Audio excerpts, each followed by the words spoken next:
시편 6편 1절에서 10절 보며 영과 진리로 예배하도록 하겠습니다. 여호와여, 주의 분노로 나를 책망하지 마시오며 주의 진노로 나를 징계하지 마옵소서. 여호와여, 내가 수척하였사오니 내게 은혜를 베푸소서. 여호와여, 나의 뼈가 떨리오니 나를 고치소서. 나의 영혼도 매우 떨리나이다. 여호와여, 어느 때까지니이까? 여호와여, 돌아와 나의 영혼을 건지시며 주의 사랑으로 나를 구원하소서. 사망 중에서는 주를 기억하는 일이 없사오니 스올에서 주께 감사할 자 누구리이까? 내가 탄식함으로 피곤하여 밤마다 눈물로 내 침상을 띄우며 내 유를 적시나이다. 내 눈이 근심으로 말미암아 새하며 내 모든 대적으로 말미암아 어두워졌나이다. 악을 행하는 너희는 다 나를 떠나라. 여호와께서 내 울음소리를 들으셨도다. 여호와께서 내 간구를 들으셨으며 여호와께서 내 기도를 받으시리로다. 내 모든 원수들이 부끄러움을 당하고 심히 떨미여 갑자기 부끄러워 물러가리로다. 아멘. 시편 6편은 다윗의 시죠. 인도를 따라 흔하게 맞춘 노래입니다. 특히 시편 6편은 참회의 7대 시에 속하기도 합니다. 다윗이 죄를 통회하며 자복하는 마음으로 하나님께 올려드리는 시이기도 합니다. 1절을 보면 여호와여, 주의 분노로 나를 책망하지 마시오며 주의 진노로 나를 징계하지 마옵소서. 다윗의 심정을 잘 볼 수 있는 말씀입니다. 하나님의 진노에 대해서 은혜를 바라보는 것이죠. 호소를 하는 것입니다. 고뇌에 찬 기도입니다. 우리의 인생을 살펴보아도 다윗과 같은 마음이 있을 것입니다. 근데 그 고난은 일시적인 것이 아니라 고난의 연속이었습니다. 지속이었다는 것이죠. 2절을 보시면 잘 나타나 있습니다. 여호와여, 내가 수척하였사오니 내게 은혜를 베푸소서. 여호와여, 나의 뼈가 떨리오니 나를 고치소서라고 합니다. 다윗의 모습은 수척해져 있습니다. 지속적인 고뇌는 정말 하나님의 은혜를 간구할 수밖에 없었습니다. 내게 은혜를 베푸소서라고 얘기합니다. 나의 뼈가 떨릴 정도였습니다. 6절을 보면 내가 탄식함으로 피곤하여 밤마다 눈물로 내 침상을 띄우며 내 유를 적시나이다.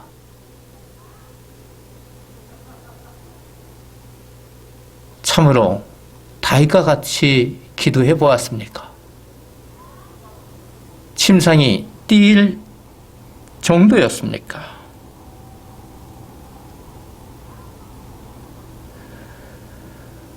거기에다가 자신의 욕까지 적실 정도였습니다.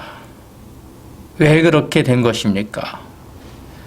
모든 대적으로 말미암아 얻어졌다고 얘기합니다.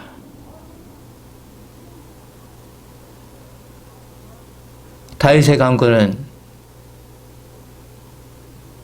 인간으로 표현할 수 없는 통회의 기도였습니다. 하나님께서 그렇다면 다윗의 기도를 외면하시겠습니까? 못 들은 채 하시겠습니까? 우리는 다윗과 같은 마음이라면 어떤 생각을 하십니까?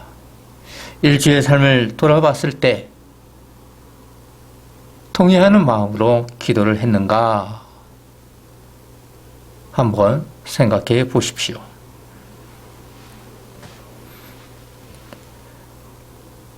정말 다윗은 5절에 보면 내가 탐식함으로 사망 중에서는 주를 기억하는 일이 없사오니 스월에서 주께 감사할 자 누구리이까. 스월은 구약에서 죽음을 의미하죠. 사후 세계에 머무는 곳을 이야기합니다.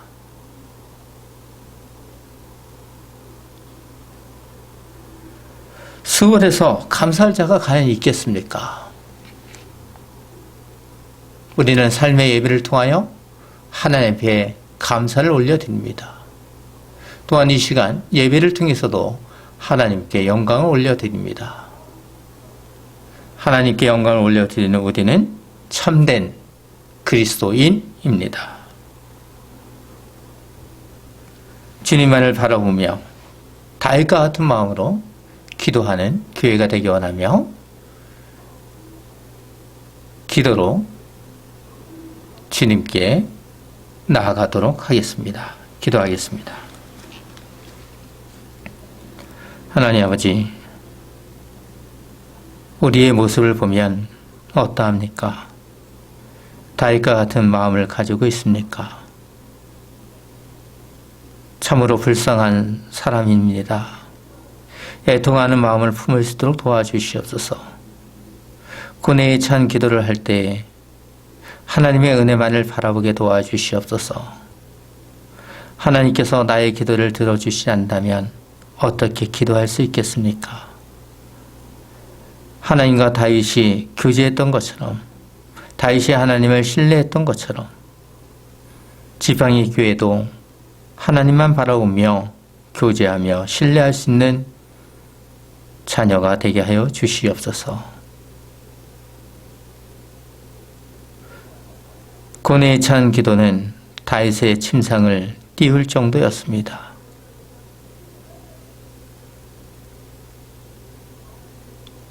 우리의 마음도 다윗과 같은 마음으로 기도할 수 있는 주님의 자녀가 되게 하여 주시옵소서. 주님만을 믿으며 주님만을 따라가며 승리하는 자녀가 되기 원하며 주 예수 그리스도의 이름으로 기도하옵나이다. 아멘. 주님께서 가르치신 기도를 다시 올려드리도록 하겠습니다. 하늘에 계신 우리 아버지여, 이름이 거룩히 여김을 받으시오며 나라가 임하시오며 뜻이 하늘에서 이루어진 것 같이 땅에서도 이루어지이다. 오늘날 우리에게 일용할 양식을 주시옵고 우리가 우리에게 지진 자를 사하여 준 것 같이 우리 죄를 사하여 주시옵고 우리를 시험에 들게 하지 마시옵고 다만 악에서 구하시옵소서. 대개 나라와 권세와 영광이 아버지께 영원히 있사옵나이다. 아멘. 찬송가 3장으로 영광 올려드리도록 하겠습니다. 찬송가 3장입니다.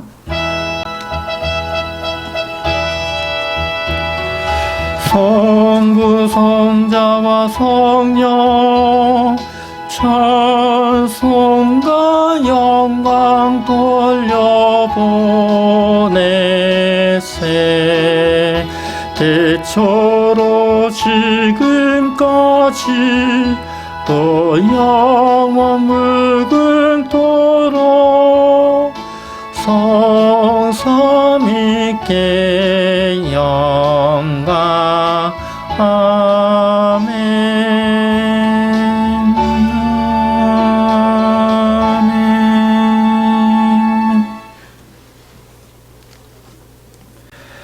교동문 49번 시편 108편입니다. 교동문 49번 시편 108편입니다.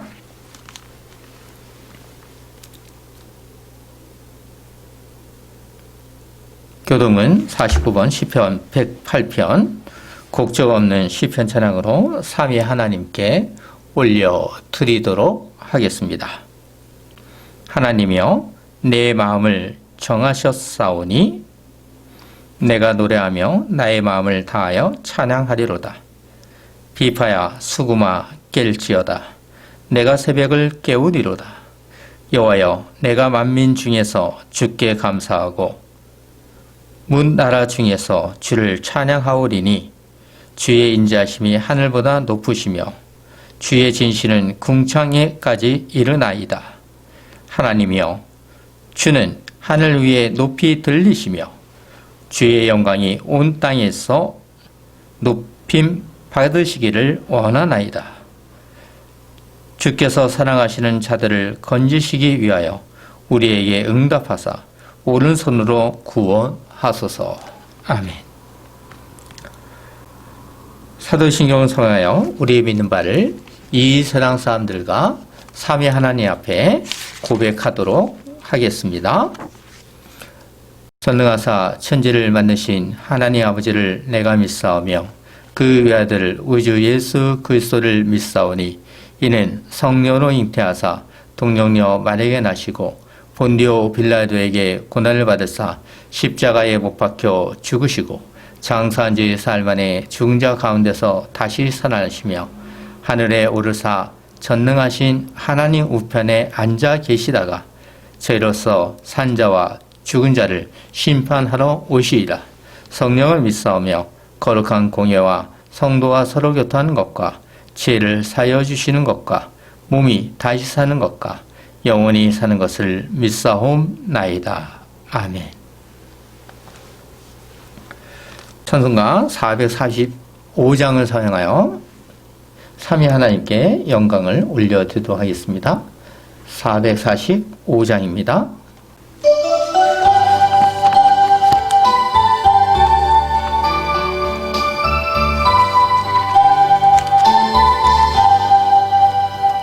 산을 넘어 홍곡에 가도 길 가운데로 걸어가며 주께서 항상 지키시기로 약속한 말씀 변치 않네. 하늘의 영광 하늘의 영광 나의 맘속에 차고도 넘쳐 할렐루야를 힘차게 불러 영원히 주를 찬양하리.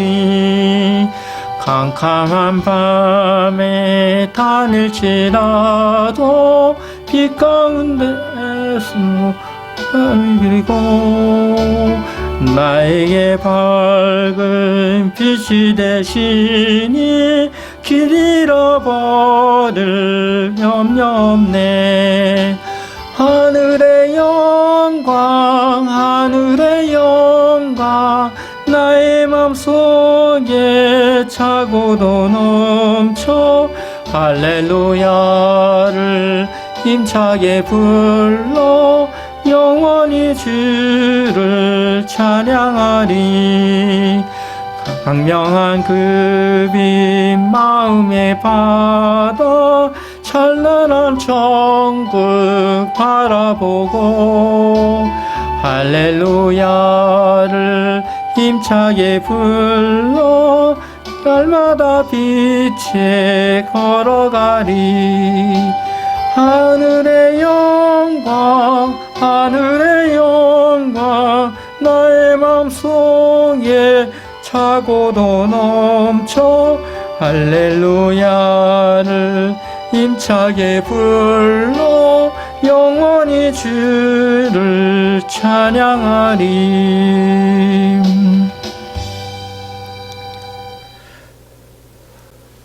오늘 말씀은 계시록 3장 1절에서 6절을 보도록 하겠습니다.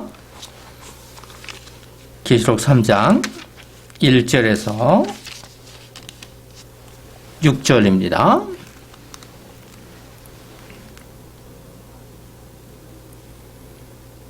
제가 가진 성경책은 신약성경 402장입니다.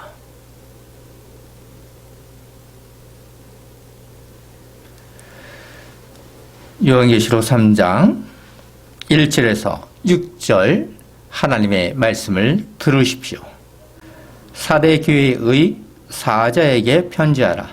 하나님의 7영과 7뼈를 가지신 이가 이르시되 내가 내 행위를 아노니 내가 살았다 하는 이름은 가졌으나 죽은 자로다. 너는 일깨어 그 남은 바 죽게 된 것을 굳건하게 하라.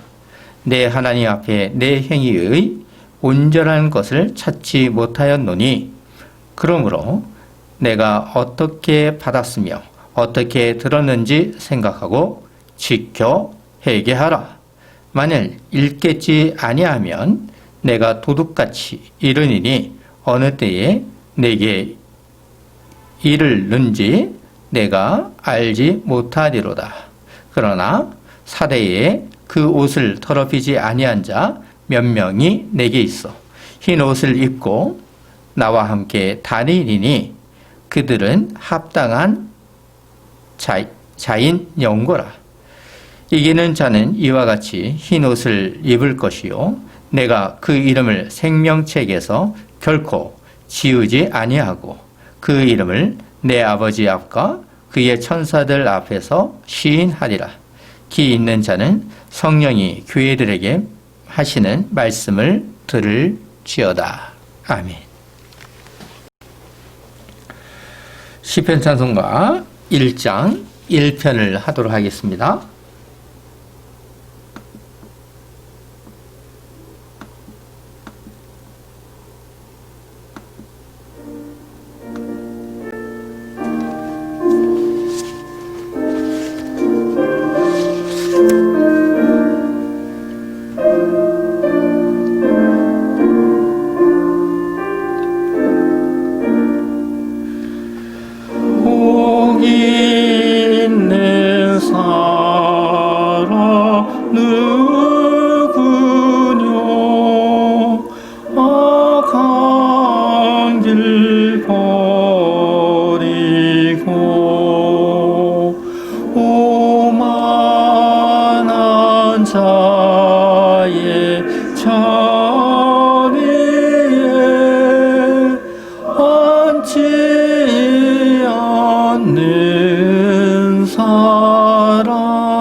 악인은 그렇지 않아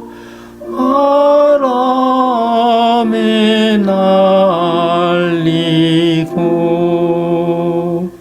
심판 견디지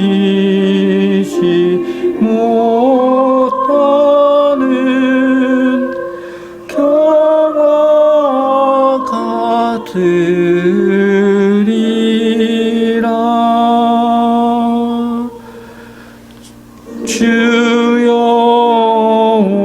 주여와 이 모든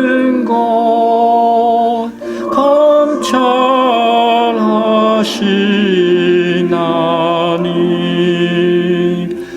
의인에게 형통하나 악한 자만하리.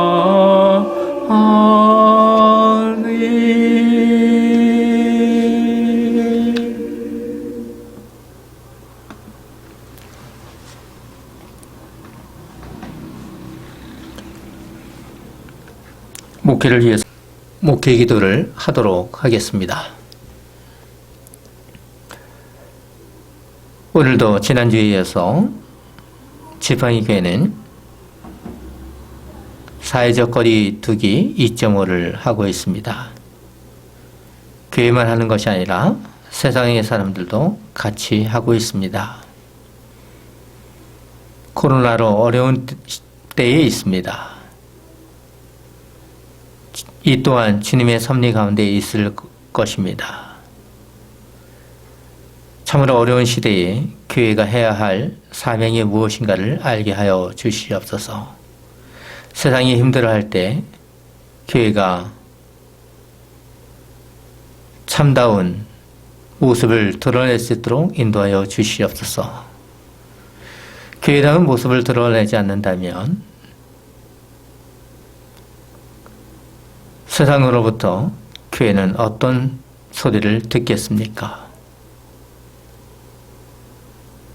어려운 시기일수록 교회가 사명을 잘 감당하게 하여 주시옵소서. 주님만 믿으며 나아갈 수 있도록 도와주시옵소서. 하루빨리 코로나가 종식되므로 모이는 교회로서 사명을 다하게 도와주시고 흩어지는 교회로서 세상 사람들에게 빛과 소금의 역할을 하게 하여 주시옵소서.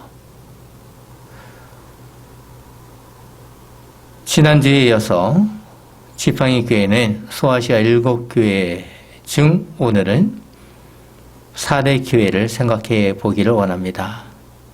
4대 교회는 자기 만족주의에 있었습니다. 풍요로운 생활을 했습니다. 황제 숭배를 강요받지도 않았습니다. 핍박 또한 없었습니다. 그러다 보니 안일한주의, 자기 만족에 머물렀습니다.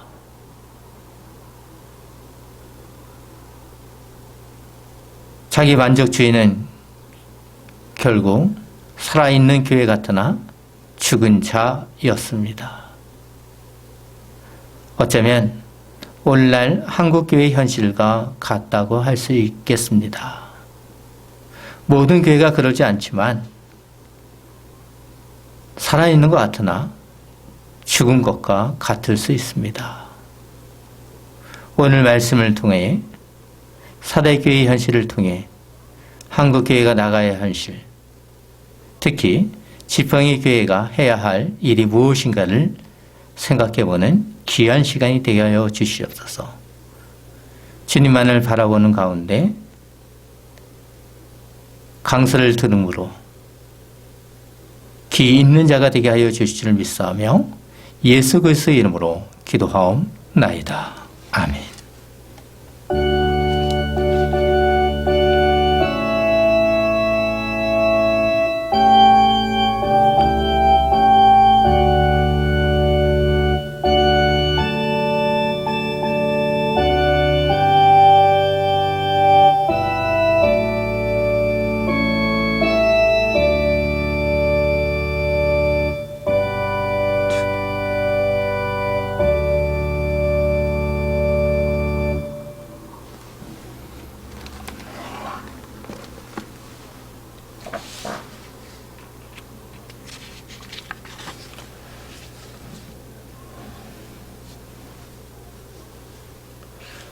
오늘 말씀은 요한계시록 3장 1절에서 6절 말씀을 사용하여 자기 만족주의 4대 교회에 보내는 말씀입니다. 지팡이 교회는 예수 그리스도 안에서 영과 진리로 예배할 수 있습니다. 모이는 교회로 주일에만 영과 진리로 예배하는 것이 아닙니다. 일주일 동안의 삶에서도 흩어지는 교회로서 영과 진리로 예배하는 신앙생활을 합니다. 영과 진리로 예배하는 생활입니다.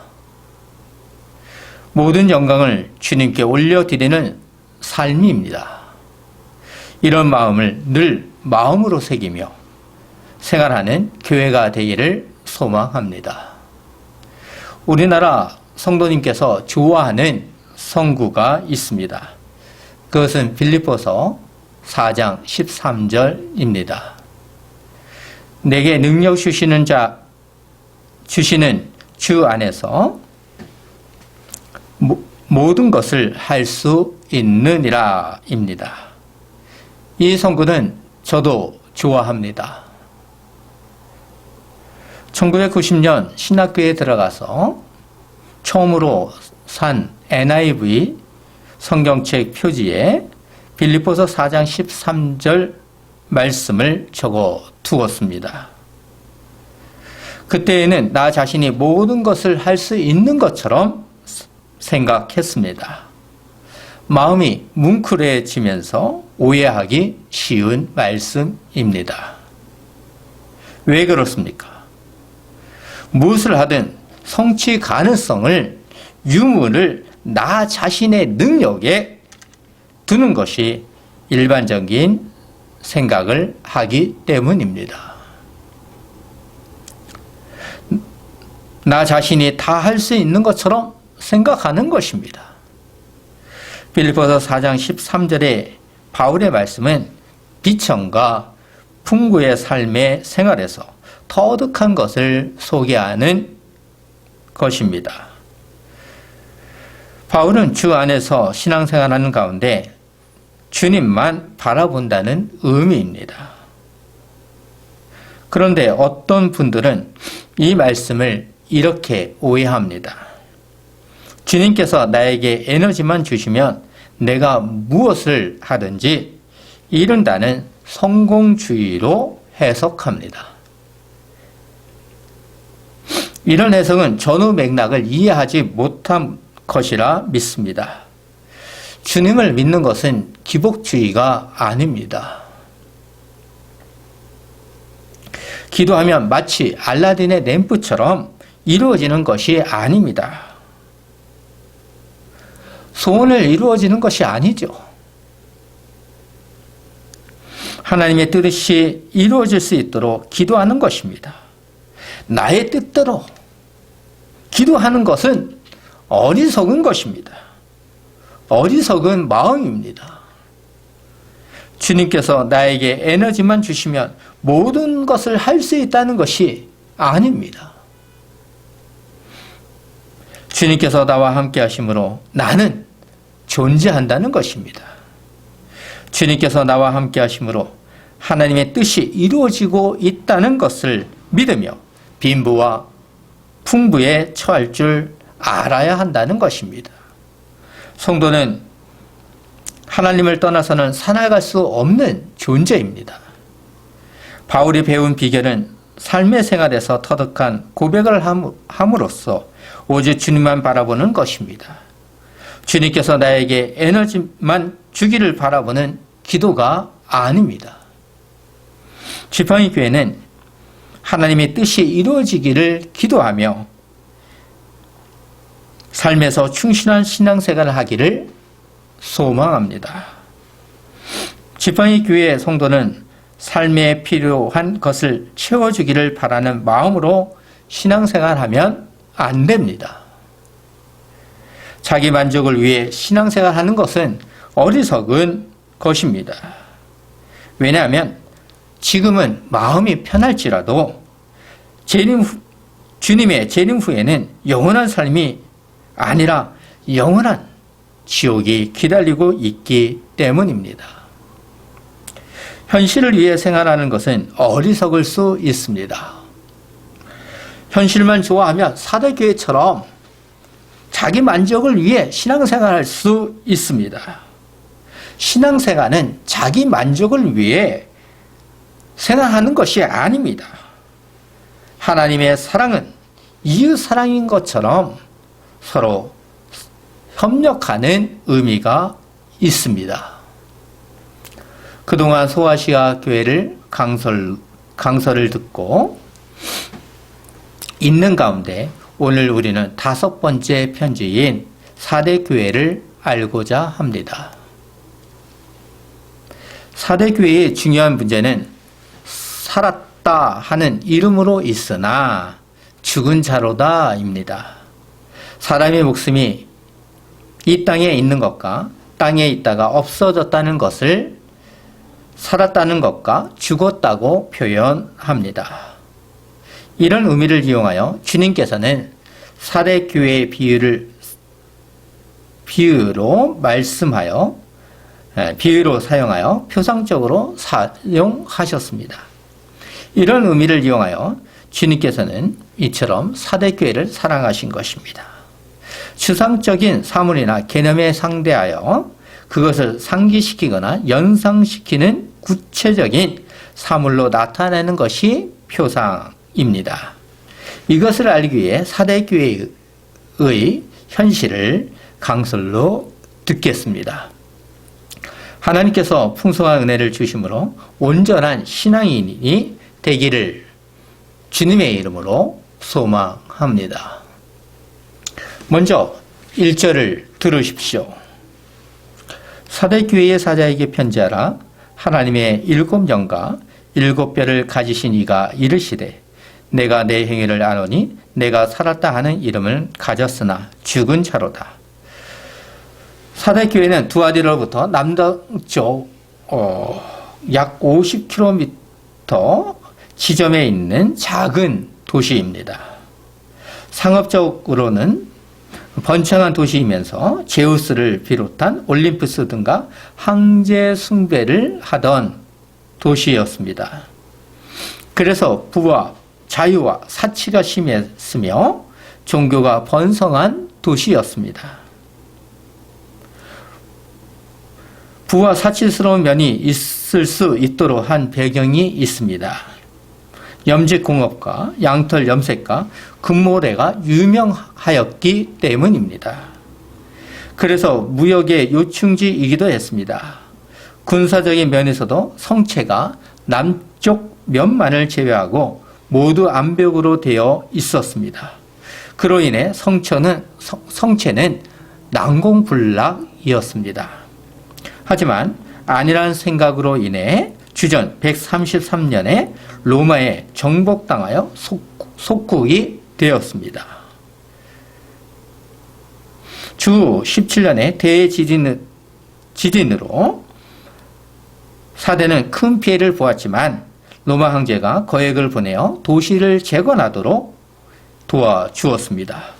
그래서 사대인들은 티베리우스 신전을 짓고 더욱 황제를 숭배했습니다.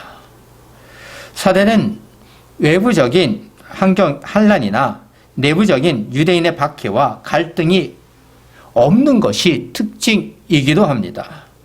그러다 보니 사치스럽고 방탕한 생활을 했습니다. 물질적 부유와 평화로운 삶은 사대교회에 침투하여 자기 만족주의에 물들었습니다. 그리고 이단의 가르침과 핍박, 그리고 니골라당과 같은 세력도 없었고 황제로부터 숭배를 강요받지도 않았습니다. 어떤 면에서는 부럽다고 생각할 수 있습니다. 하지만 결코 좋은 것이 아닙니다. 그러면 사대교회는 누가 전도하여 세운 교회인지 아십니까? 교회의 기원은 정확히 알 수 없으나 역사가들의 말에 의하면 사도 요한의 전도로 세운 것으로 생각합니다. 사대교회는 평화로운 생활을 하는 가운데 주님이 보시기에는 죽은 교회에 있습니다. 살아있는 것 같으나 죽은 교회였습니다. 그것을 알 수 있도록 주님께서는 편지를 사용하여 돌이킬 기회를 주셨습니다. 주님께서는 당신님을 어떻게 소개하고 있습니까? 하나님의 7영과 7뼈를 가지신 이라고 하셨습니다. 주님께서는 교회의 실상을 정확하게 알고 있는 분으로 소개하셨습니다. 사대 교회의 성도는 이 말씀을 읽고 자신의 모습을 살펴보아야 합니다. 또한 우리도 같은 존재입니다. 사대 교회와 같은 신앙생활을 하고 있다면 오늘 말씀을 통해 돌이킬 수 있는 기회입니다. 돌이킬 기회입니다. 하나님의 7영은 성령을 의미하는 것이고 7별은 교회를 의미합니다.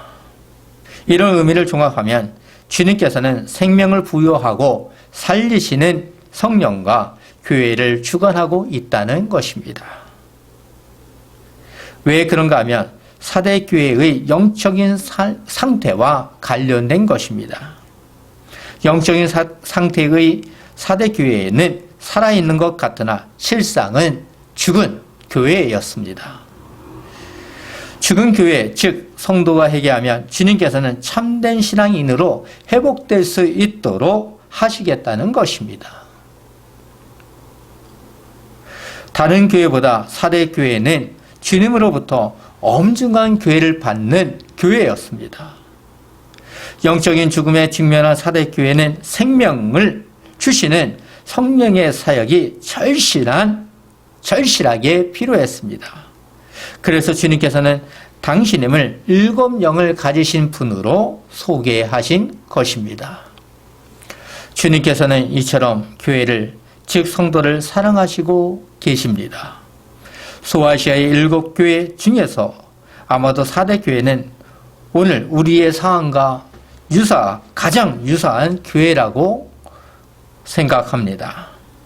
외부의 핍박이 한국 교회에 있습니까? 주변의 환경은 성도가 신앙생활을 하기에 어떻게 만들고 있습니까? 사대교회처럼 편안하지 않습니까? 그러다 보니 세상과 타협하지 않습니까? 생각해 보십시오. 현실에 만족하며 생명력을 상실해 가는 사대교회와 같지 않습니까? 나를 점검해 보십시오. 죽은 교회입니까? 살아있는 교회입니까? 영적인 교회는 미래를 향해 신앙생활하는 성도입니다. 미래에 대한 신앙이 없다면 사대교회처럼 자신의 삶을 만족하면 안주하는 신자입니다. 지팡이 교회는 영적으로나 육적으로나 깨어 있어야 합니다. 우리에게 역경과 환난이 찾아올 때 우리는 기도하는 힘이 더 있습니다. 힘든 생활을 하고 있습니까? 기도하십시오. 이것이 사도 바울이 말하는 깨어 있으라는 것이고 쉬지 말고 기도하라는 의미이기도 합니다. 힘들 때 하나님께 원망하고 불평할 수 있습니다. 하나님께서는 나의 마음을 아시고 기도할 때 힘을 주십니다. 나의 마음에 있는 것을 그대로 아를 때 나의 마음이 속이 후련하고 마음의 평화를 얻습니다. 이것이 기도가 가지고 있는 힘입니다. 왜냐하면 나는 하나님을 믿기 때문입니다. 반대로 기도하지 않는다는 것은 하나님을 믿지 않고 있다는 증거이기도 합니다. 사대교회와 같은 현실이었습니다. 내가 살았다 하는 이름을 가졌으나 죽은 자로다처럼 겉으로 보기에 번영하고 아름다운 도시지만 실상은 죽은 도시요 교회였습니다. 주변으로부터는 부러운 소리를 듣고 인정을 받았지만 주님으로부터는 죽은 교회였습니다. 주님께서 보시기에 아름다운 도시가 아니라 죽은 신자들로 가득 찬 교회였습니다. 그런 가운데에서도 주님께서는 남은 자들이죠. 즉, 당신의 백성을 사랑하시기 때문에 경고의 메시지를 주십니다. 사랑하지 아니한다면 경고의 메시지를 줄 필요가 없습니다. 사랑하기에 돌이킬 기회를 준 것입니다. 잎은 무성하지만 열매가 없는 무화과 나무처럼 주님께서 신자들에게 열매를 찾으셨지만 사대교회는 내놓을 것이 없었습니다. 사대교회와 한국교회의 현실을 생각해 보십시오. 장로교가 세계에서 가장 많은 한국교회이지만 과연 열매를 맺고 있습니까? 주님께서는 사대교회의 행위를 알고 있었습니다. 사대교회만 아시는 것이 아니라 이 세상의 모든 교회 행위를 아시고 있습니다. 행위를 알고 있다는 것은 경고의 메시지입니다. 그러면서 주님께서는 2절에서 겉면의 말씀을 통해 사랑하고 있다는 것을 말씀하셨습니다. 2절을 보시면 너는 일깨어 그 남은 바 죽게 된 것을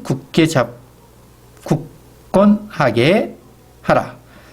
내 하나님 앞에 내 행위에 온전한 것을 찾지 못하노라 라고 하셨습니다.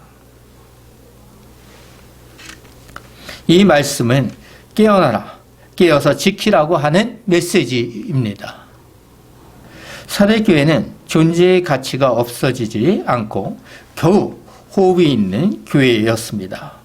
겨우 목숨을 유지하고 있는 가운데 주님께서는 살아 호흡할 수 있도록 도와주시고자 하는 것입니다.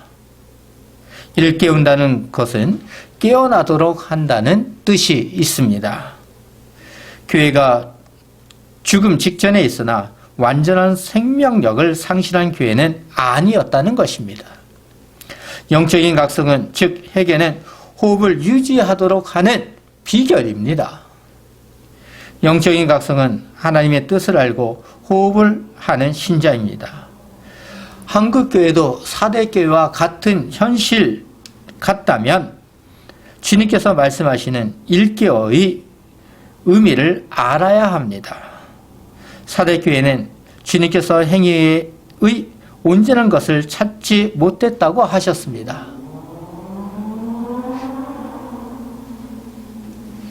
사람이 온전하지 못한데 어떻게 온전한 것을 찾을 수 있는가라고 생각할 것입니다. 여기서 온전한 것은 사람이 생활할 수 있는 한계 내에서 온전함입니다.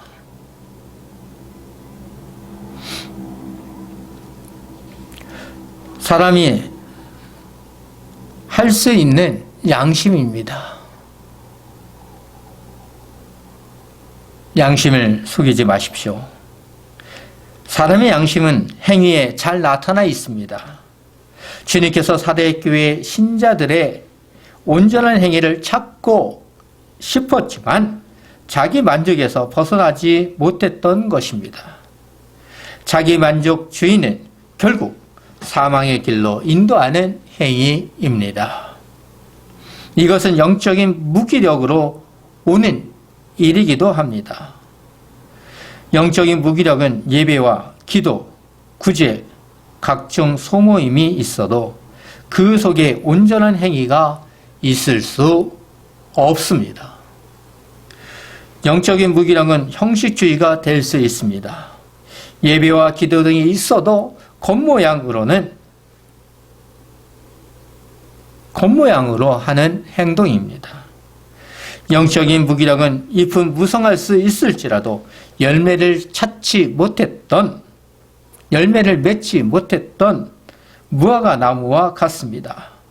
그럴 때 예수님께서는 열매 맺지 아니하는 나무는 찍어 버린다고 하셨습니다. 그날은 주님께서 재림하는 날입니다. 인생이 긴 것 같지만 현실은 짧다고 하는 분들이 있습니다. 마치 그와 같습니다. 주님의 재림은 멀지 않고 손에 잡힐 듯이 가까이 다가오고 있습니다. 주님께서는 사대교회의 겉면의 말씀을 하시는 것은 귀중한 은혜입니다. 사대교회의 현실을 잘 아시는 주님께서는 3절에서 신자들에게 3가지를 말씀하셨습니다. 그러므로 내가 어떻게 받았으며 어떻게 들었는지 생각하고 지켜 회개하라. 만일 읽겠지 아니하면 내가 도둑같이 이르니니 어느 때에 내게 이르는지 내가 알지 못하리라. 3가지가 무엇인지 아시겠습니까? 첫째는 생각하는 것입니다. 자기 만족주의에 빠져있는 상태를 되돌아보는 것이고, 둘째는 지키라고 하십니다. 너희가 들은 복음을 굳게 잡아 믿음을 유지하라는 것입니다. 마지막으로 회개하라입니다. 기독교 신앙에서 회개 없는 믿음은 없습니다. 죄에서 돌이키고 회개하라는 것입니다. 우리가 사대교회라면 어떻게 하겠습니까?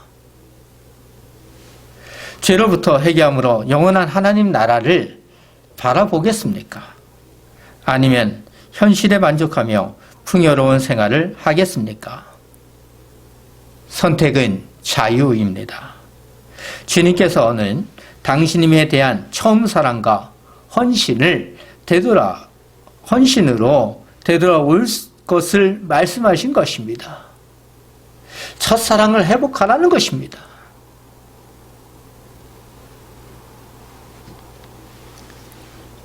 예수 그리스도를 처음 믿을 때 신앙으로 돌아오는 메시지입니다.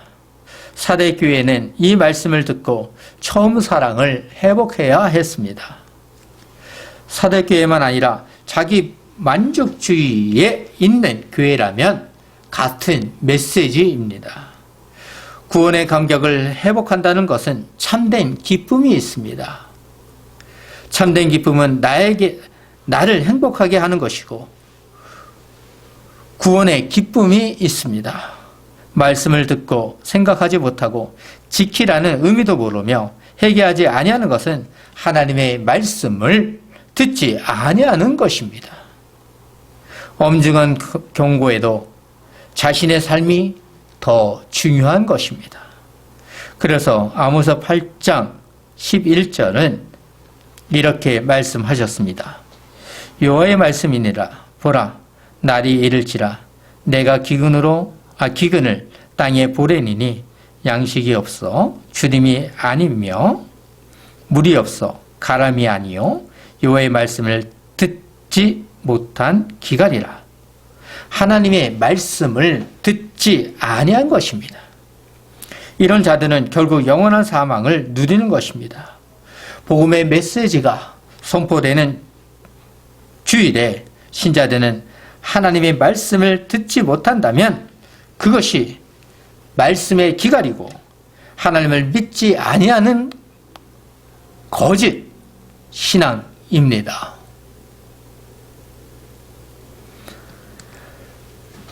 주님을 믿는 참된 성도는 하나님의 말씀을 받아서 먹어야만이 신앙인으로 생활하는 힘이 있습니다.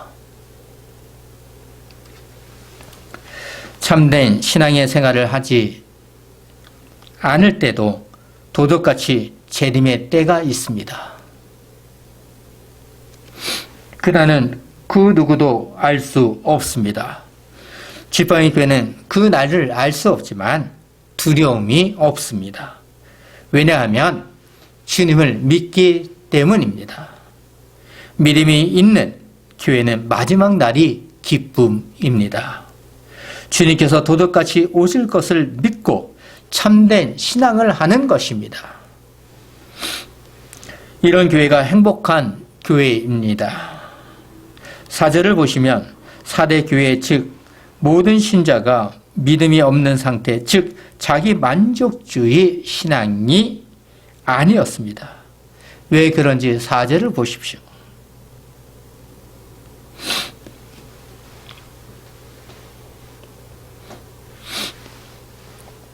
그러나 사대에 그 옷을 더럽히지 아니한 자 몇 명이 내게 있어 흰 옷을 입고 나와 함께 다니니 그들은 합당한 자인 영거라.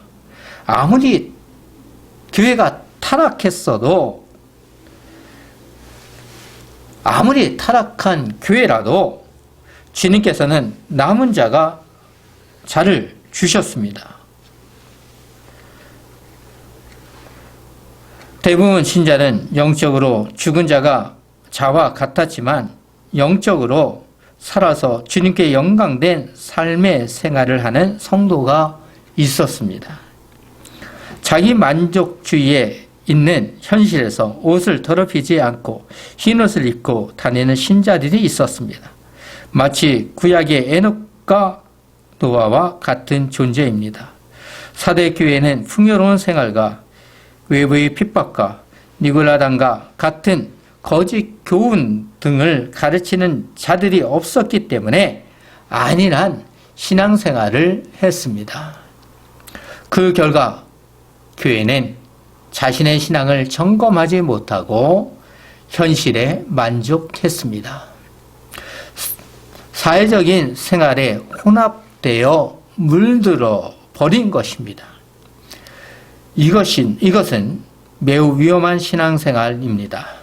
왜냐하면 그리스도인의 순결성을 상실하는 것입니다. 순결성을 가장 잘 드러나는 시대가 있었습니다. 순교자가 많은 시대였습니다. 참으로 아이러니하지 않습니까?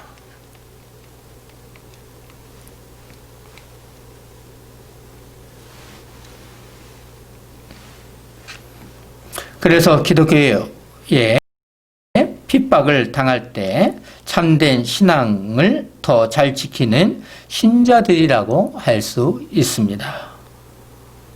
지팡이 교회는 흰옷을 입어야 합니다. 흰옷은 상징적인 의미가 있습니다. 순수함과 승리의 축제의 이미지가 있습니다. 흰옷을 입은 남은 자는 대가를 바라는 신앙이 아니라 사도의 교훈과 성경의 말씀을 따라 생활하는 신앙생활하며 주님께 의지하는 성도였습니다. 이런 성도에게 주님께서 약속하신 것이 있었습니다. 4절 하반절을 보시면 흰옷을 입고 나와 함께 다니니 그들은 합당한 자인 영거라고 하셨습니다. 함께 다니시겠다는 것입니다. 함께 동고동락하겠다는 메시지입니다.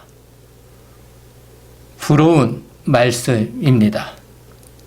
현실에서는 풍요롭지 못해도 주님과 동행하는 것은 특권입니다. 이런 교회가 되기를 소망합니다. 흰옷을 입고 주님과 동행하는 신자들에게 5절에서 또 무엇을 약속하셨습니까? 이기는 자는 이와 같이 흰옷을 입을 것이요 내가 그 이름을 생명책에서 결코 지우지 아니하고 그 이름을 내 아버지 앞과 그의 천사들 앞에서 시인하리라. 하나님의 은혜로 택가심을 받은 성도는 예수 그리스도의 속죄로 구원받습니다. 구원받은 성도는 참된 믿음을 지킴으로 흰옷을 입으며 주님과 동행합니다. 주님과 동행하는 성도는 세상을 이길 수 있는 힘이 있습니다. 내가 이기고자 하는 힘보다 주님께서 이길 수 있는 힘을 주십니다. 사대 교회 신자들 중 남은 자, 즉 흰옷을 입고 다니는 성도에게 약속하신 것입니다. 자, 약속하신 것이 있죠. 무엇인지 아시리라 믿습니다. 첫째는 이기는 자는 이와 같이 흰옷을 입을 것입니다. 하나님 나라를 상속받는 것입니다. 영광의 옷을 입고 새하늘과 새 땅에 입고 다닌다는 것입니다. 이것은 승리의 옷과 같습니다. 사대 도시는 양모 산업이 잘 발달하였기 때문에 이 말씀의 의미를 잘 알았습니다. 둘째는 생명책에서 절대 지우지 않겠다는 것입니다. 그 누구도 생명책에서 없앨 수 없습니다. 사도라도 선지자라도 생명책에서 지울 수 없습니다. 생명책의 권한은 오직 주님이십니다. 생명책에 이름이 있다는 것은 영원한 생명을 누리는 것입니다. 부활은 영원한 삶을 누리는 길입니다. 그 길을 가는 성도는 행복입니다. 마지막으로 구원받은 성도의 이름을 주님께서는 하나님 앞에서 하나님 나라의 시민권자임을 시인한다는 것입니다. 그러면 천사들 앞에서 주님께서 시인한다는 것입니까? 한글 성경은 오해의 소지가 있습니다. 그의 천사들 앞에서를 오해하면 안 됩니다. 이 표현은 그리스도의 천사들이 그리스도의 증명을 증언한다는 것을 의미합니다. 그리스도께서 말씀하시는 것을 천사도 증언한다는 것입니다. 이것은 법정에서 일어나는 일입니다.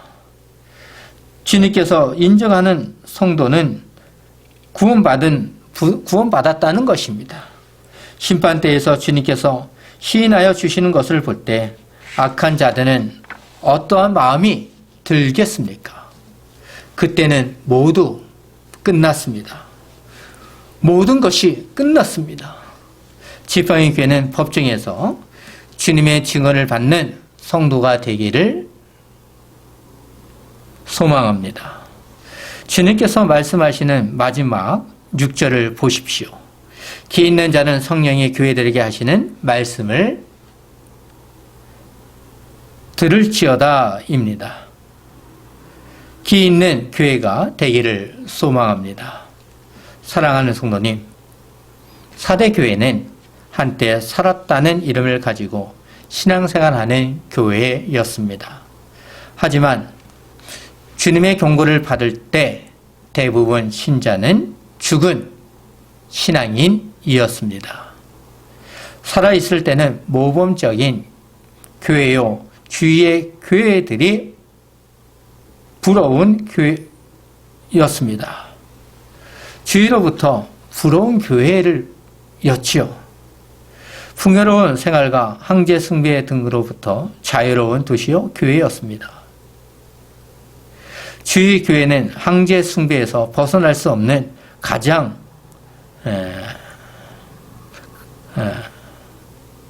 신앙생활을 했기 때문입니다.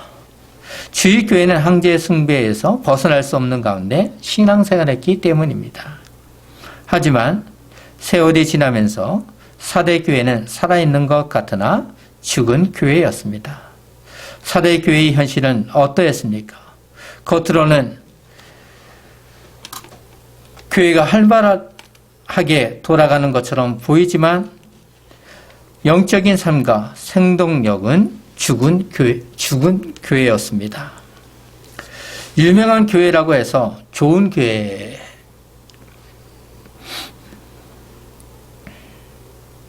교회는 아닐 수 있습니다. 주님이 보시기에 즉 합당한 교회가 살아있는 교회요, 영적인 교회입니다. 사대 교회는 믿음이 없는 가운데 자기 만족주의에 빠져 생활을 했습니다. 은혜의 옷을 입은 것 같으나 순결한 삶의 생활은 실패했습니다. 그 이유는 풍요로운 생활로 인한 만족으로부터 오는 현실주의였습니다. 교회는 언제나 세상의 쾌락을 조심해야 합니다. 성경은 언제나 조심할 것을 말씀하고 있습니다. 성도는 늘 평안과 안일한 생각을 주의해야 합니다. 마치 적들이 쳐들어오는 것을 막기 위한 초병과 같아야 합니다. 주님께서 약속하신 겉면의 말씀에 길을 그으리며 승리할 수 있도록 흰옷을 입으며 생활해야 합니다. 그럴 때 이기는 자에게 약속된 말씀을 기억하며 참된 길을 가야 합니다. 주님을 믿는다고 인생 행복, 즉 사대교회처럼 신앙생활하는 것은 살아있으나 죽은 교회와 같습니다. 요한계시록에서 사대교회의 온전치 못한 행위들이 무엇인지 구체적으로 표현하지 않고 있습니다. 이것은 어떤 특정한 면에서 부족함을 말하는 것이 아니라 그리스도인으로서 전반적으로 영적으로 죽어가고 있음을 말하고 있는 것입니다. 사대교회는 전반적으로 부패한 신앙생활을 하는 것입니다. 세상에는 그리스도인으로 알려져 있으나 실상은 그리스도인으로 어울리지 않는 생활을 하는 것입니다. 이런 교회가 될 수 없다는 것을 기억해야 합니다. 이런 교회가 되고 싶습니까? 결코 그럴 수 없습니다.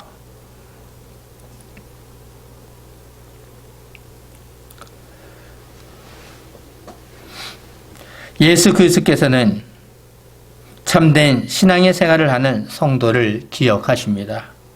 흰옷을 입은 참된 성도와 주님께서는 이 세상에서 동행하십니다. 이 세상에서만 동행하는 것이 아니라 하나님 나라에서도 함께 하심으로 법정에서 시인하여 주십니다. 지팡이 교회는 순결함을 유지하며 믿음의 기초한 신앙생활을 하기를 소망하며 기도로 마무리하겠습니다. 기도하겠습니다. 지팡이 교회는 사대 교회처럼 살아있으나 죽은 교회처럼 될 수 없습니다. 바울처럼 빈부에 처하기도 하며 풍요에 처할지도 않으며 그 안에서 주님만을 바라보아야 합니다. 내가 무엇을 할 수 있는 것이 아니라 주님께서 할 수 있다는 것을 바라봐야 합니다. 주님께서 하시는 것입니다. 세상처럼 풍요로운 생활만 바라본다면 사대교회처럼 만족주의에 머물 수 있습니다. 자기 만족에 머물다 보면 점점점 죽은 신앙으로 가는 것입니다. 죽은 신앙은 주님의 법정에서 어떻게 되겠습니까? 참되게 믿는 자는 주님께서 증언해 주지만 믿지 않는 자는 어떻게 되겠습니까? 우리가 흔히 말하는 영원한 형벌을 당하는 지옥입니다. 우리는 선택해야 합니다.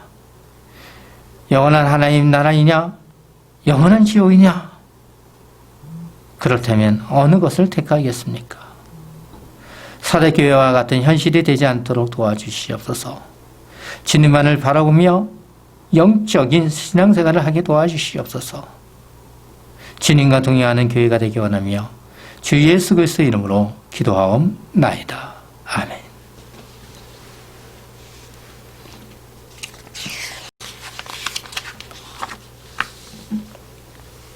찬송가 212장을 사용하여 헌상하도록 하겠습니다. 찬송가 212장입니다.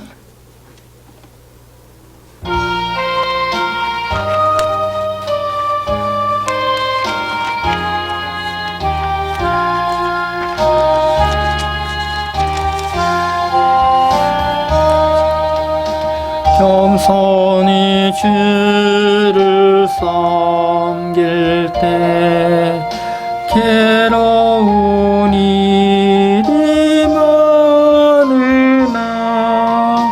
구주여 내게 힘주사 잘 감당하게 하소서. 인자한 말을 가지고 사람을 감화시키며 갈 길을 잃은 무리를 잘 인도하게 하소서. 구주의 귀한 인내를 깨달게 하시고 굳건한 믿음 주셔서 늘 승리하게 하소서. 장래의 영광 비추사 소망이 되게 하시며 구주와 함께 살면서 잘 감당하게 하소서. 아멘. 헌상을 위해서 기도하도록 하겠습니다. 우리의 생명을 주님께 드리기 원합니다. 우리의 생명은 주님의 것입니다. 만물을 창조하시고 만물을 통치하게 해주지 않았습니까? 이 또한 주님으로부터 온 것이기에 주님께 영광을 올려드립니다. 만물을 통치할 수 있도록 사람을 창조하시고 생기를 불어넣어 주셨습니다. 그러니 우리의 생명은 하나님 앞에 있다는 것입니다. 하나님의 형상을 회복한 주의 백성은 모든 날이 주님의 날임을 인정하며 고백하며 삶의 예배를 합니다. 오늘 모이는 교회로서 삶의 고백을 담아 하나님 앞에 올려드립니다. 이 헌상은 우리가 가지고 있는 것을 담아서 고백합니다. 최선을 다해서 고백하는 주의 자녀들을 위해 함께 동행하여 주시고 주님의 낙원에서 새하늘과 새 땅에서 영원한 삶을 살 수 있도록 인도하여 주실 줄 믿습니다. 살아있는 교회가 되게 하여 주시옵소서. 살아있는 신앙인이 되게 하여 주시옵소서. 살아 숨쉬며 세상 사람들을 인도할 수 있는 교회가 되게 하여 주시옵소서. 삶 속에서 성경에 있는 말씀대로 충실한 삶을 살 수 있도록 인도하여 주시옵소서. 주님만을 바라볼 때 세상 사람들도 우리와 같은 마음을 가질 수 있도록 인도하여 주시옵소서. 세상 사람들이 우리 교회를 통하여 은혜받게 도와주시고 구원받게 도와주시고 흰옷을 입으며 주님과 동행하게 도와주시옵소서. 모든 것이 하나님 것임을 고백하며 주 예수 그리스도의 이름으로 기도하옵나이다. 아멘.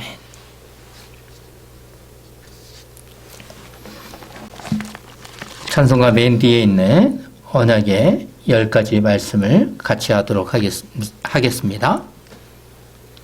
언약의 10가지 말씀입니다. 같이 하겠습니다. 제1은 너는 나 외에는 다른 신들을 내게 두지 말라.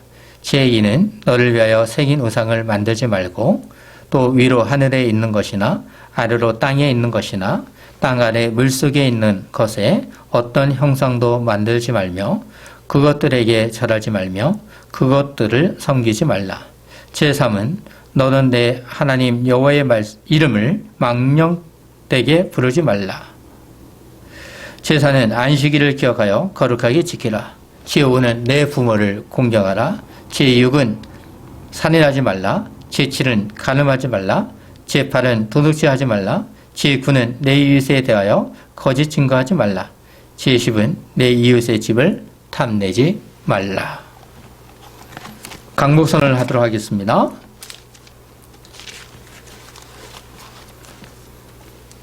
여호와는 내게 복을 주시고 너를 지키시기 원하며 여호와는 그의 얼굴을 내게 비추사 은혜 베푸시기를 원하며 여호와는 그 얼굴을 내게로 향하여 드사 평강 주시기를 원하노라 할지니라.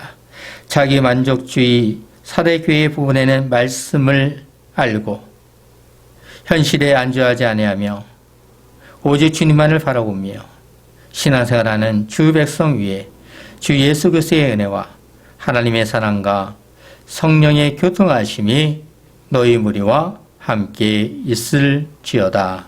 아멘.